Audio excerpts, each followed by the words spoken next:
Welcome, everyone. My name is Lormona Meredith. I am with the Hawaii Workforce Funders Collaborative. We're a nonprofit organization based here in Hawaii, and I am the program design lead. I pretty much oversee our Hawaii Worker Equity Lab, which is a really cool space and where we focus a lot on the human-centered design framework. We do a lot of our ground sensing and collaboration and our partnership relationship building through this framework. And we have a lot of cool things going on in that space. So this is kind of a little bit about what I do. I'm going to share a little bit more about our presentation today. As you can see, the topic is an interesting and cool one. It's about good jobs and what a good job means here in Hawaii. And also comparing it against the publicly available data we have, as well as hearing from the different community voices that we're able to talk story with or have our partners talk story with in the past few weeks. So a little bit about our presenter today. I'm so excited to introduce to you Matt Stevens, who is the executive director of our organization. Matt is a great source and wealth of information. He does a lot of work and has industry experience in data and technology. He uses the power of data and technology to build bridges and connections with organizations and to help strengthen initiatives and missions. And we have quite a few things that we have been working on over the past few months that he's excited to share about. Matt holds a master's degree in survey methodology and then also a Bachelor of Science in Statistics from the University of Tennessee. So I am going to hand over the reins to Matt, and yeah, take it away, Matt. All right. Thanks so much for that introduction, Mona. And thank you for everybody for being here today. Really excited to share a little bit about what we've been working on at the Funders Collaborative. And more than anything, to really start a conversation around, how we might work together with the data that each of us has to better understand the really complex challenges that learners and workers face in our state and how we might be able to craft solutions together. So just a quick overview. I'm going to talk a little bit about why we're talking about qualitative and quantitative data. We're going to spend about 15 minutes sharing with you the work that we've done to develop, speaking with communities to develop our Good Job in Hawaii framework. I'm going to share some publicly available data with you and then really try to tie these two things together about what we could learn from one another and share a vision for, what we could do if we were sharing data with one another. And if we get through those slides quick enough, because there's a lot to cover, we do have a little bit of time for an interactive exercise at the end. All right, so, just to kind of tie these two things together, why do we need both qualitative and quantitative approaches when we're talking about measuring job quality? I promise I'll get into a little bit more about our organization, but just want to kind of tee this up. And so why are we using community voice? Really three reasons. First is authenticity. We want the work that we do to be based in the real experiences of learners and workers and job seekers. There's also a depth of understanding because we want to really be able to understand the true impact of that job quality has on people's lives. A number is just one way to represent it, but it doesn't tell the full story of what a person is experiencing. And then the third reason is really around relevance. By getting this depth of understanding, we can tailor workforce programs to what people actually need. And why do we want quantitative data? When are we looking at numbers? When are we measuring things, counting things, rather than talking to people and getting their opinions on things and their thoughts? Really for context, right? These numbers can complement and support what we're learning when we speak to communities. They can also allow us to zoom out easier, right? It takes a lot of work, but while it's important to talk to individuals, what if we really want to zoom out and understand across the entire state? We really want to be able to have a comprehensive understanding of the labor market. That's something that quantitative data can tell us a lot about. And then finally, with that data allows us the ability to develop data-driven strategies, actionable insights where we can say, hey, here's what we think the impact will be if we try something new based on what we learned in talking to people with our qualitative data. And so really, as you can hear, we need to utilize both. We need community-centered approaches that align job quality with community values and needs. We want to be data-driven and utilize labor market data to make sure that we're designing effective interventions to help people get these jobs. And we need that balanced approach that ensures both workers and employers' needs are met. And so the goals of today's webinar are really, I hope that you get a chance to gain a deeper understanding of what we've learned about job quality in the state of Hawaii. I hope you'll get the chance to see an example of how we use qualitative and quantitative data together to better inform the design of job and workforce services. And then finally, hopefully you can discover strategies to enhance equity. Together, we'll discover strategies to enhance that equity of access across the state. And so before we get into the work, I'm the executive director of the Hawaii Workforce Funders Collaborative. And if you're not familiar with our organization, first, thank you for coming today. And, we are a nonprofit organization that was founded by 9 of the philanthropic foundations you see on your screen here. And really, there's 2 sides to our work. On one hand, we're a learning community to educate and align philanthropy on these emerging narratives in workforce development. And then with those learnings, we have a pooled impact fund. And so we can serve as both fundraisers and grant makers to fund initiatives, to test new approaches, to share best practices and results across the system as we're learning and testing and funding some of these new innovative approaches to address the complex challenges that workers face. And so what do? This is our impact framework. It's really centered, as you're going to hear a lot today, on worker voice, and that's really our strategic focus. Around that inner circle, you see our 3 impact areas. These are the places where we invest our dollars to strengthen career pathways, which is really about ensuring an abundance of opportunities for our learners. We strengthen communities to ensure equity of access to good job of one's choosing, regardless of who you are or where you live. And then finally, we invest in things at the systems level to really amplify our aligned impact by sharing our learnings and supporting the public system so that they can adopt and scale some of the innovative practices that we partner together to test out in the things that we fund. I'm going to say we a lot today, and for the purposes of the impact framework, we as the collaborative, but I'd say from this slide forward, really we as all of us in the room and all of us in the state, and really this engaged stakeholders. The purpose of this is to recognize that we all have a role to play, right? We're all workers. Many of us are employers. Many of us are training providers. We have a lot of these things in common, and there's a role that each of us can play in these solutions. And so really, all of our work happens in an ecosystem, and we want to partner with all of you. And so when we first started this work back in 2021, we started with some quantitative data. And here are some numbers that probably won't surprise you. 42% of households in Hawaii don't earn enough to cover the cost of a basic survival budget. Over a 10-year period, the number of low-wage jobs increased, but the number of middle-wage jobs and high-wage jobs actually decreased. And then from the employer perspective, the U.S. Chamber of Commerce is reporting that there are only 73 available workers for every 100 jobs. And so you can see that regardless of which stakeholder you are, the challenges we face are really complex.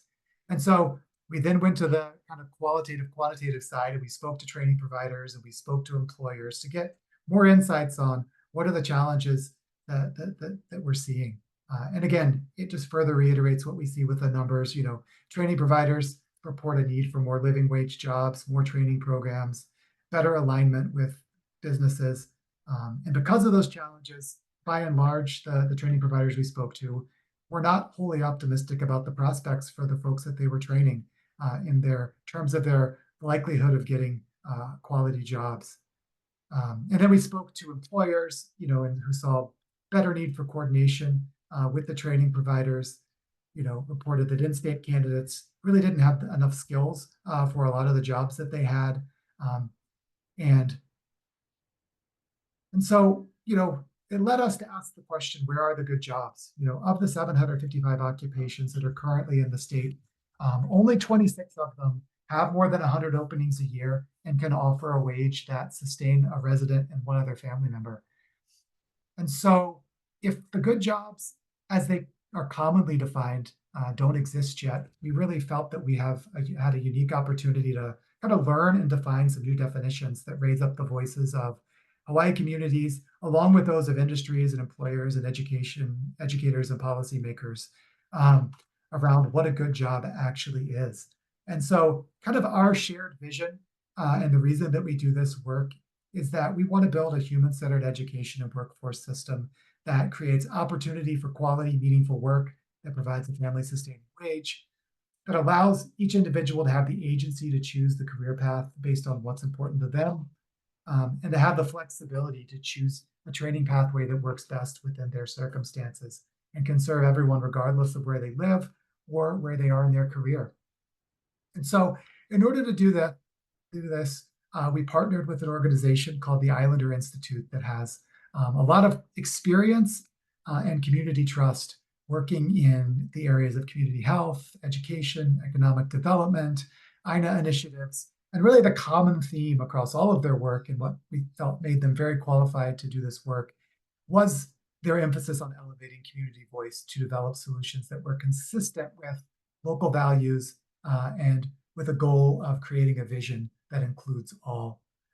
And so they proposed a methodology that identified community organizations. They extended invitations to participants and really crafted these talk story sessions over a meal with very, informal conversations that would provide the broader community an ability to come together and share their thoughts.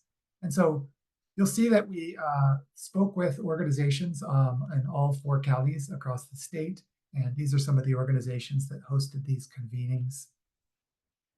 And then these were the prompts, not super structured, but just ask participants these types of questions to really dig into, what is your definition of a good job, or tell a story of a good job or a bad job that you had. What does success look like to you?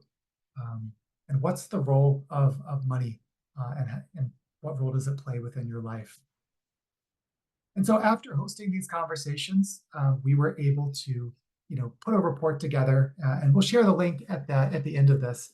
But we have a pretty in-depth report that shares some quotes from that research and really digs in. But here are the 3 takeaways. People in Hawaii describe a good job as one that helps achieve 3 deeper goals in combination. 1, it allows a worker to be home in Hawaii, having enough to survive and thrive while deepening one's roots in the islands. It allows them to make a contribution, and that means fulfilling obligations to family, responsibility to others that could include your colleagues, your community, or Hawaii as a whole. And finally, it does it in a way that allows a person to have and maintain good health. And this could be physical health, this could be mental health, this could be supporting positive self-concept, personal health, and relationship with others.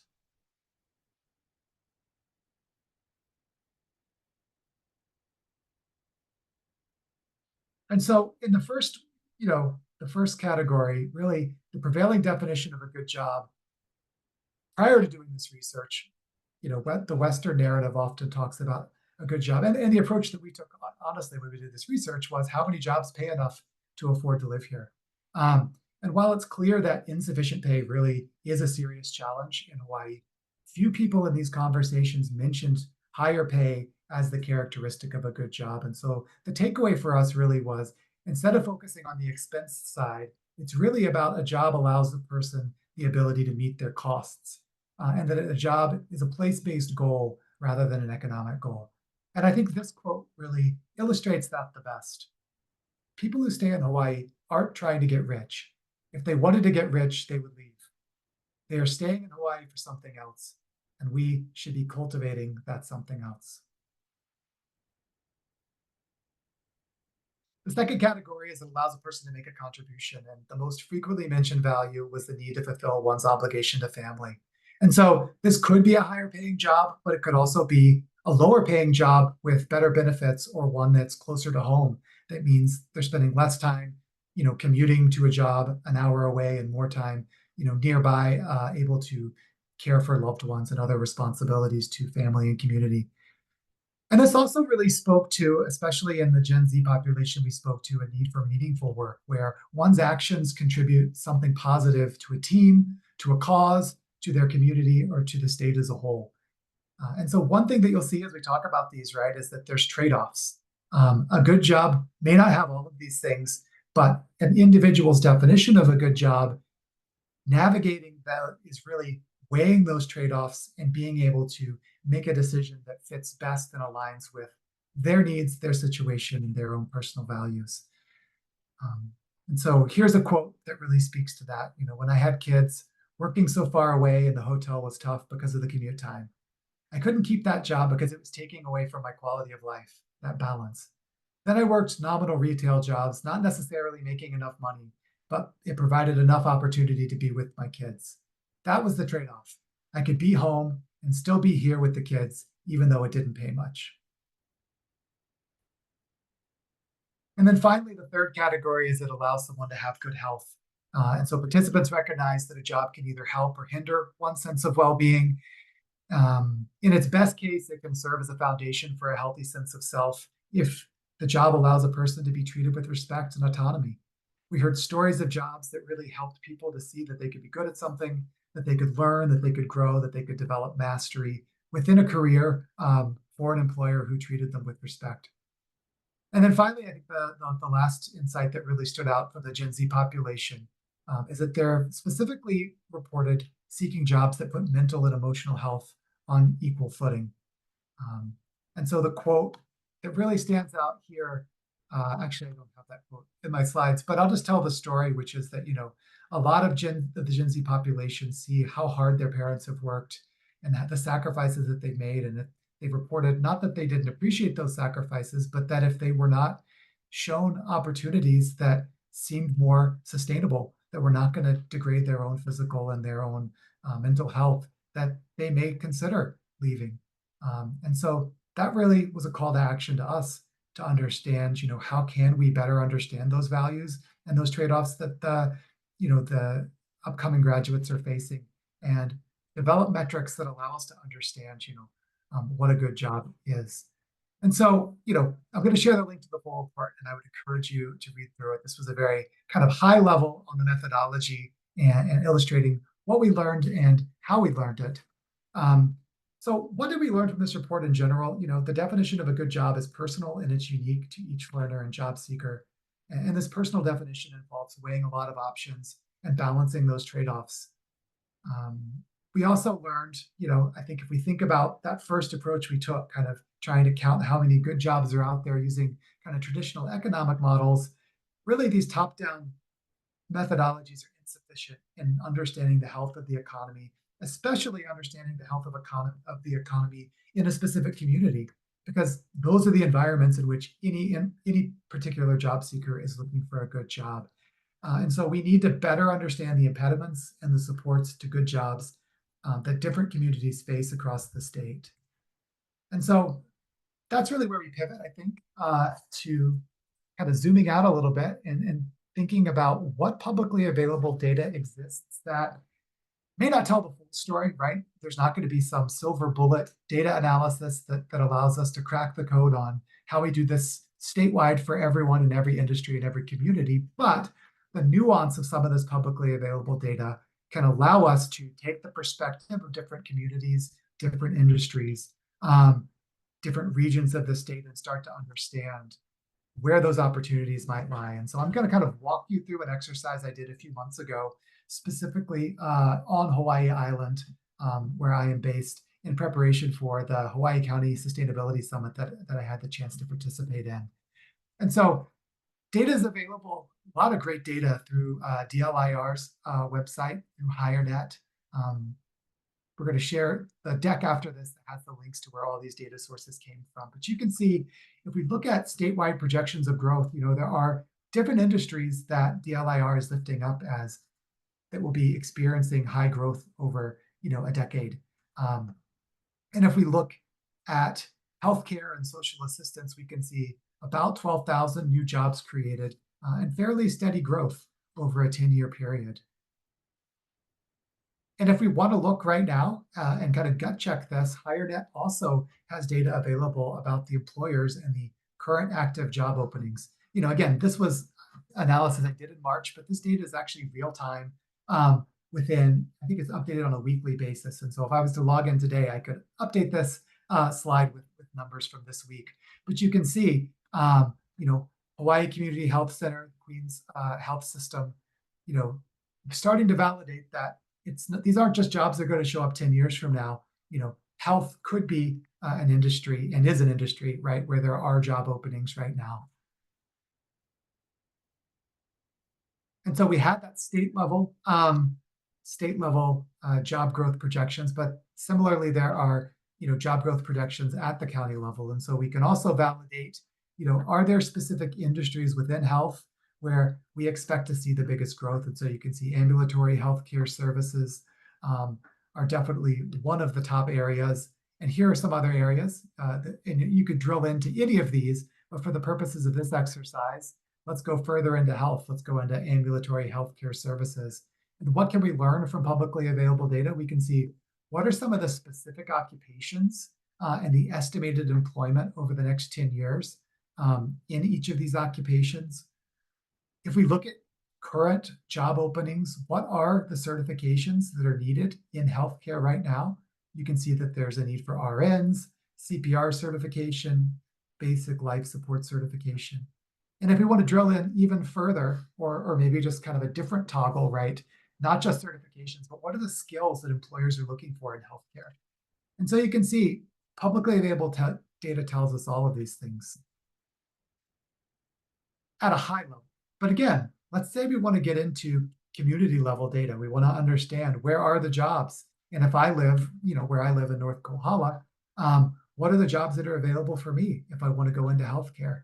And so the next few slides were things that I was able to generate using a tool called Policy Map. And actually, again, the link will be in the deck, but individuals and organizations in Hawaii can actually get a free account for this tool. It allows you to browse and build maps using a lot of really cool publicly available data sources. The downside is that some of these data sets are 4 or 5 years old. And so, for the real-time data, you probably want to use DLIRs, frequently updated data. But to be able to zoom out and kind of get a sense for maybe more long-term trends, I think there's still a lot of value that can be added here. And so, we might ask ourselves, where do healthcare workers currently live on the island?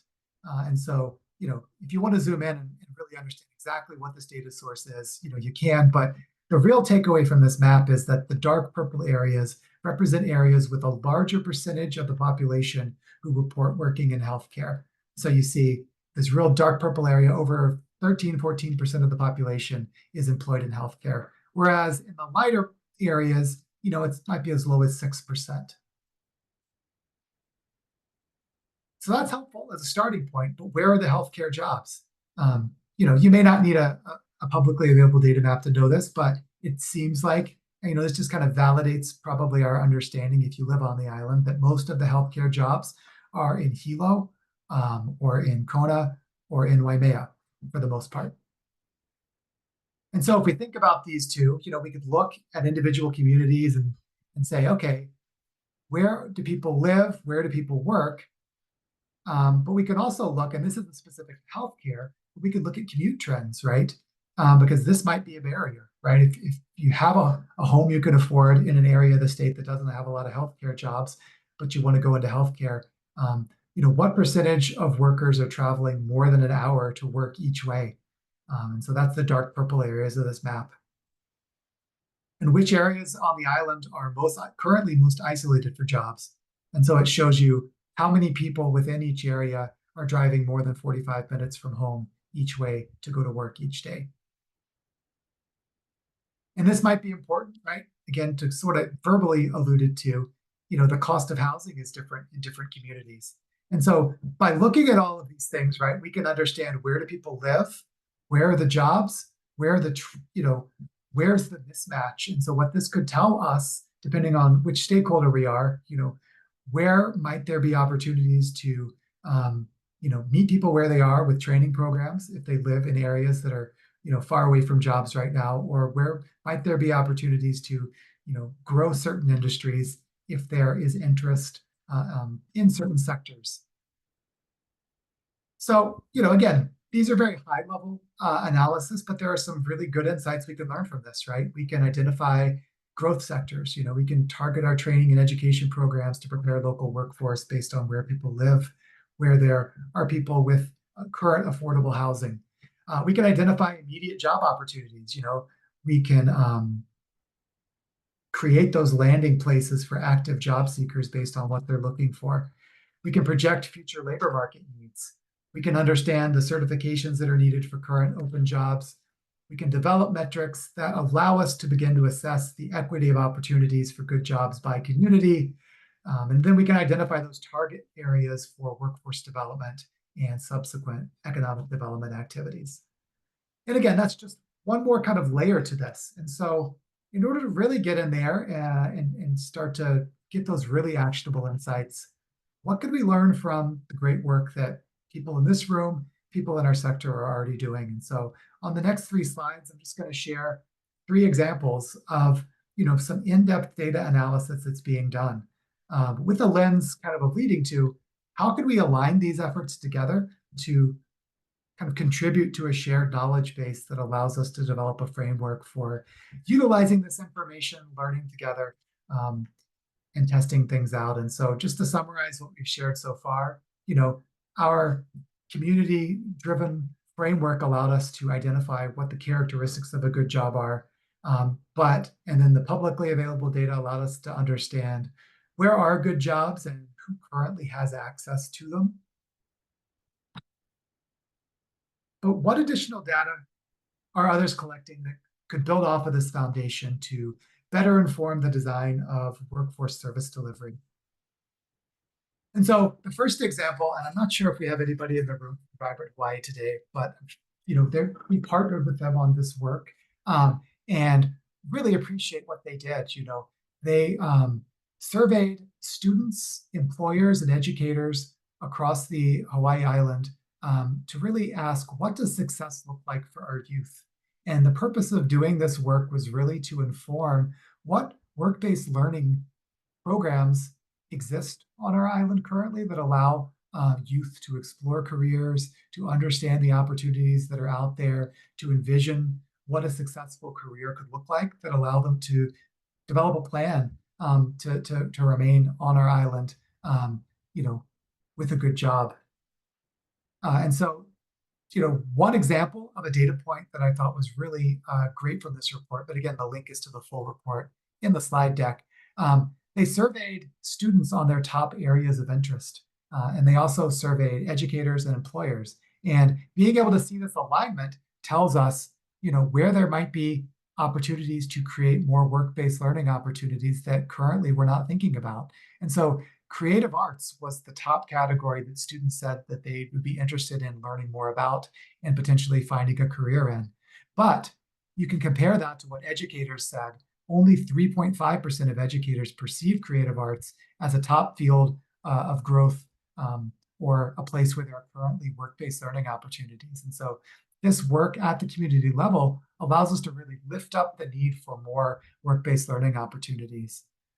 Similarly, 30% of kids were interested in tech and engineering, while only 13.2% of educators perceive tech and engineering as a top field of growth or opportunity for our island. And so, this data point gives us real-time data at the community level because they spoke to students at schools across the island, and allows us to really, if we share this with each other, be able to target our programs from these learnings. And similarly, I found a report that SMS Research did about West Oahu and their workforce analysis. And so they took a quantitative approach to this, and they synthesized a lot of the publicly available data that's out there for a single geography. And so if you think about those maps that I was showing, you can visually see, if we look at where people live, where people work, where are there differences in the darkness of that purple, Or you could do what SMS research did and really dig in and identify 3 or 4 specific communities and build those data sets for those communities to be able to really dig in and find some insights. And so, figure 6 of that report shows unemployment rates by educational attainment for the whole county, but also within individual communities. And so something that might get lost in a map, with this level of granularity, you could really see that, for students in Waianae who have less than a high school degree, they're, experiencing unemployment rates probably just visually about 4 times higher than the county as a whole. And so by being able to drill into this, we can target workforce services to a particular population in a specific geography and be able to identify what those gaps in service and coverage are.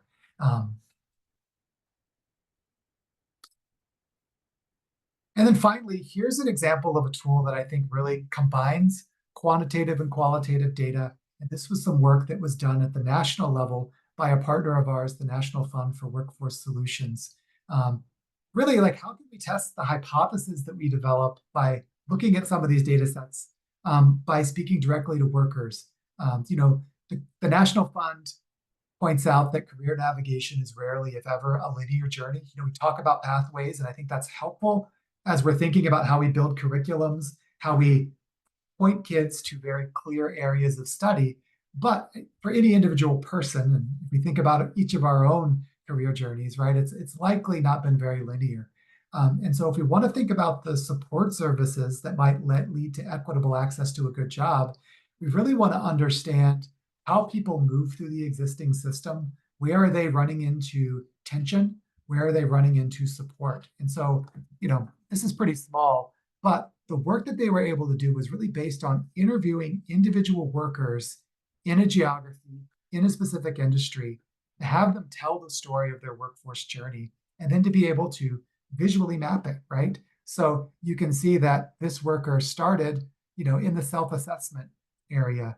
They were able, they first thought, nobody's going to take care of my family like I can. And so they got a job in less than 2 weeks. They connected to a job. But then they did some self-assessment about what was the quality of that job. And they identified that this job wasn't working for them.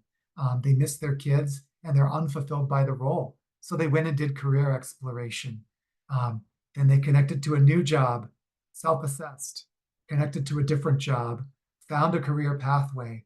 I actually jumped some steps there. It's pretty small, but the point is, this is what someone's journey looks like. And every step in the way, there are positive steps, there are negative steps.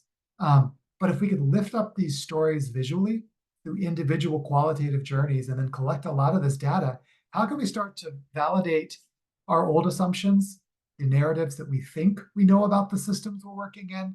And how can we find those edge cases and then as opportunities to do further quantitative analysis to really understand, people in this community who go to this career navigation system end up getting a job at a rate 10 times higher than people who don't. Or people who, have an opportunity to have a paid internship at college are more likely to land a high-paying job within 5 years of graduation. Things like that we could learn through a career journey mapping exercise, but then could validate by digging in a little bit more. And so those were just some examples, right, of individual work that people in the ecosystem are doing, or work that as a collaborative we could partner with folks in the ecosystem to do. And so now I want to share, what could this look like, right, if we took this foundation that we built upon, the learnings we have so far, and expanded it. And so I'll take us back to our vision statement, right? Why would we do this, right? We want to elevate these voices and build a workforce system that creates opportunities for high quality jobs in a way that gives every worker and learner agency to choose their own pathway based on their own criteria, and have the flexibility to do it in a way that meets their own needs, allows them to balance those trade-offs and increase their own personal chances of success and fulfillment in not only where they end up, but the journey to get there. And that is a big, ambitious goal. And so it really is going to take us all working together And so here is what I pose kind of as our vision, and invite others to join us on this journey. First, we start with community learner and worker voice, and that's the qualitative data that defines what success might look like. We work together to develop a shared framework for how collection of education and workforce partner data really allows us to measure whether each community, each subpopulation, and each learner has equitable access to this success. Together, we might collaborate on an evidence base, and this could be identifying data and insights that we're already collecting in the work that we're doing. But then pushing ourselves to ask, how can we best share this data with one another, whether that's sharing aggregate data or sharing our insights with the community to kind of feed into this cycle of learning. This data informs identification of opportunities to test some new innovative ways of improving access to good jobs. And then as we test these things out, right, we learn, the learning informs each of us in our roles to create a more equitable Hawaii. So I'm going to stop there. That was a lot of information, kind of bringing you along on the journey that we've been on and kind of charting what a path forward might look like, and some ideas about how we might look to get for us to work together. But before I dive into maybe a little exercise for us to kind of play out some of these scenarios or some of these data sets, I'm just going to pause a second. Any immediate questions, reactions, thoughts, things that I moved quickly through that you'd like a little more information? Yeah, Matt, thank you so much for all that information. We have a question in the chat from Michelle David.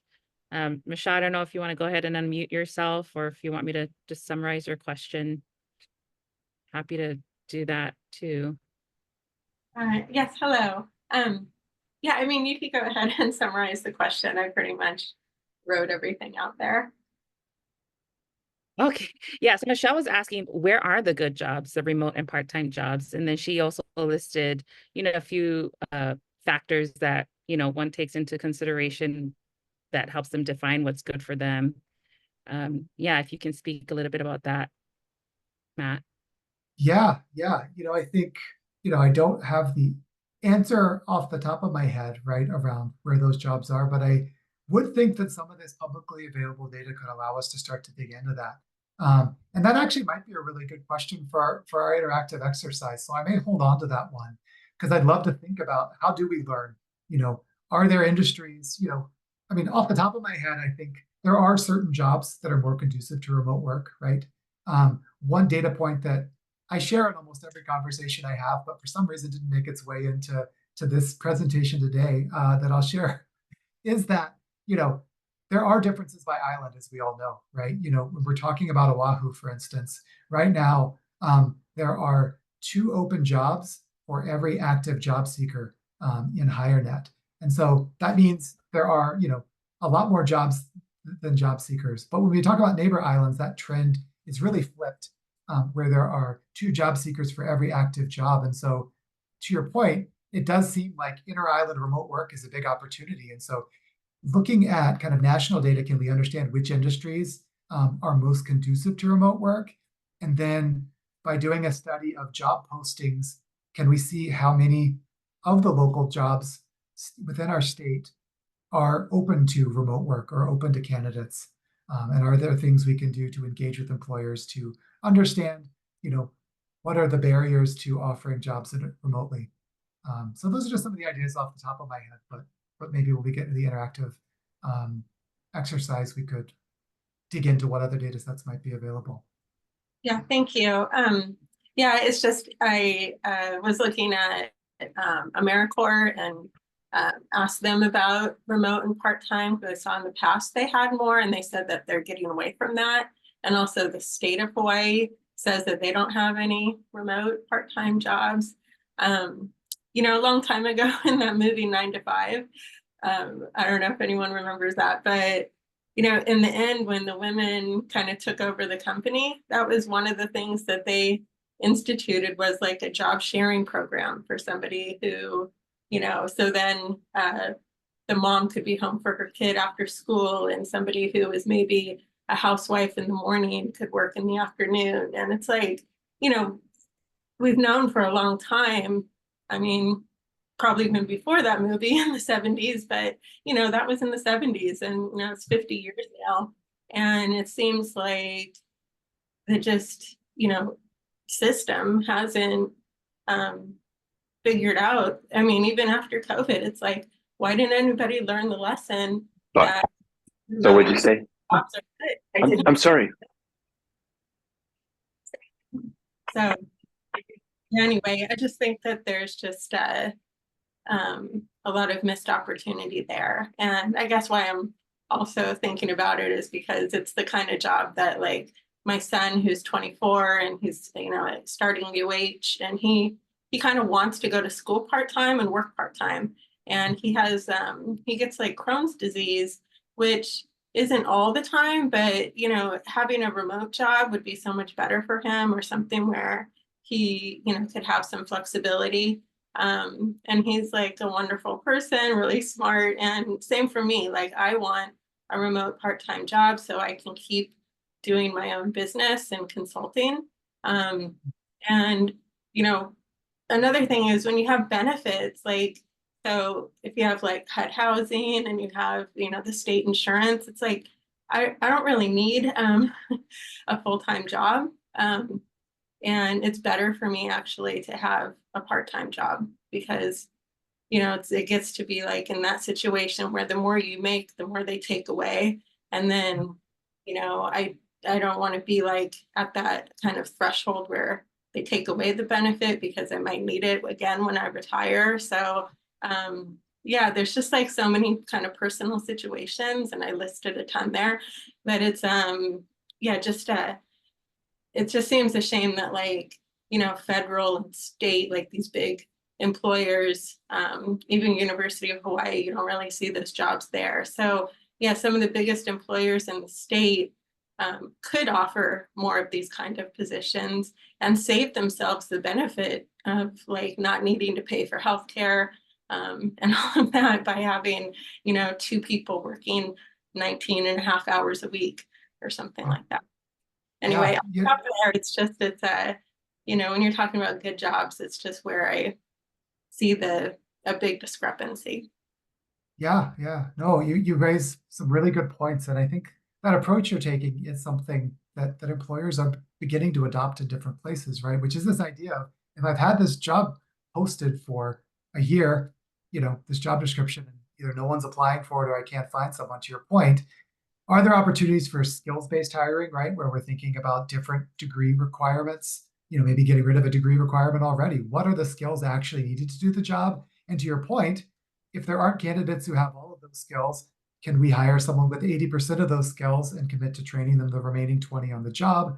Or parse that out into 2 positions, right? One that has a subset of skills that we can find someone that has those, or could be offered remotely. And so I think there are a lot of ways to get creative, but it involves, you know, kind of building off this research we've done, taking a fresh approach, right? And thinking a little bit differently about kind of a symbiotic approach, right? Where we're meeting both the needs of workers and employers. Nicole, I see you got your hand up if you want to come off mute. Thank you, Matt. Michelle, thank you so much for sharing your story and your son's story. And I think it really did, to Matt's point, highlight some really amazing truths to our workforce system here, and also some questions for me. And I know that we have federal protections for individuals with disabilities, and maybe this is a question for how it's being implemented across Oahu, across the state, because you can have something down on paper, and sometimes that's very different from when someone shows up to the job or requests something, or if they even know that they can ask for things. So to me, and I've considered this for my own health as well, you know, there's things that employers are supposed to work with when you do have a disability or you have that need. And it brought up some questions for me. So maybe I'll try and follow up a little bit more after with anyone that's interested, and see if we can dig any deeper into that.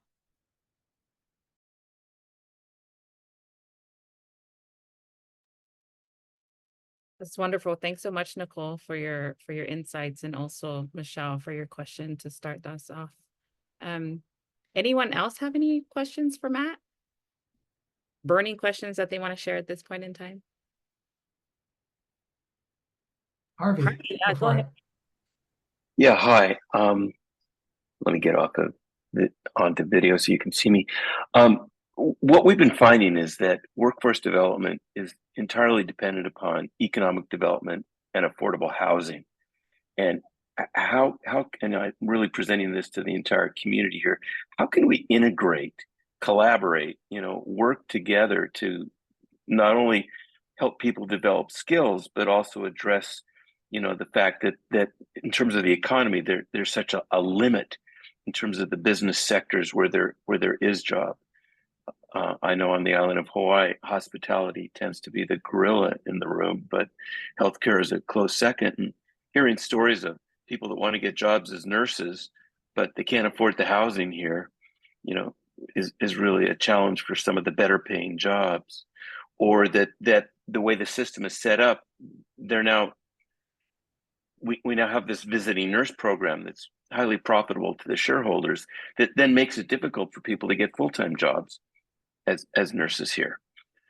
So, in terms of economic development, how can we work with employers, existing employers, or make entrepreneurial opportunities more readily available to encourage new businesses to come here? Thanks.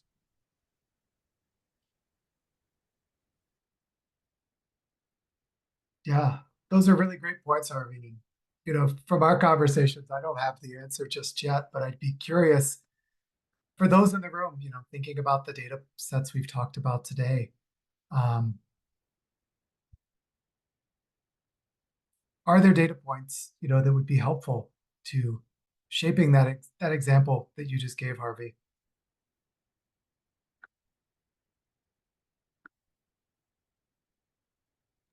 Yeah, and thanks, Harvey, for that. I also want to point out Sheldon made a good mention of just the statistics here in Hawaii, those graduating from UH, and how that reflects, just like the enrollment and the pathway from high school to graduation.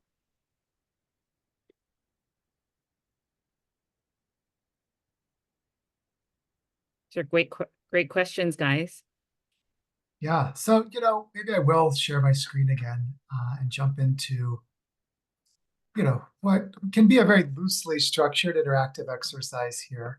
I put together a mural board, and this is an exercise we did with some stakeholders on Hawaii Island, but would love to think through maybe one or two of the questions that were raised in the room today, and maybe we could brainstorm together what data sets might help us answer these questions and who might have them, right? And so just as an example, I've come up with some kind of themes of different types of data, and just to, again, not to single out Vibrant Hawaii, but we really appreciated that report that they did, that I used it as an example.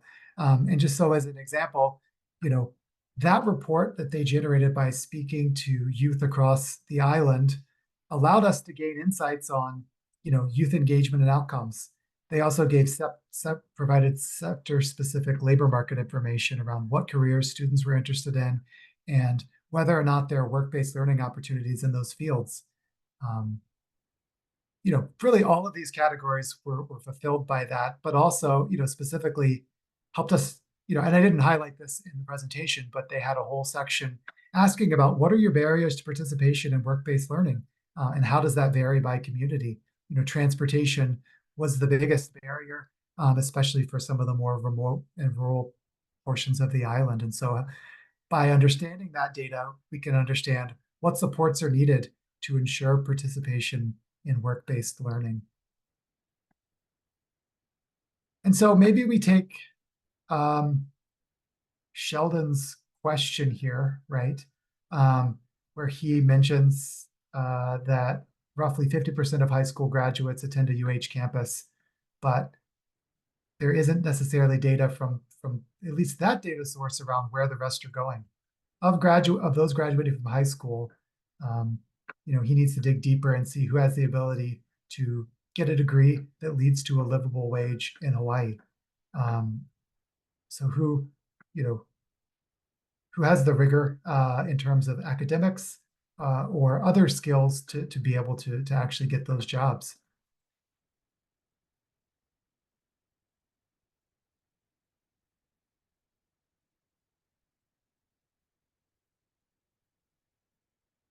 So what data sets could allow us maybe to answer that question? Maybe we'll start with the first question of who are the 50% who are attending a UH campus?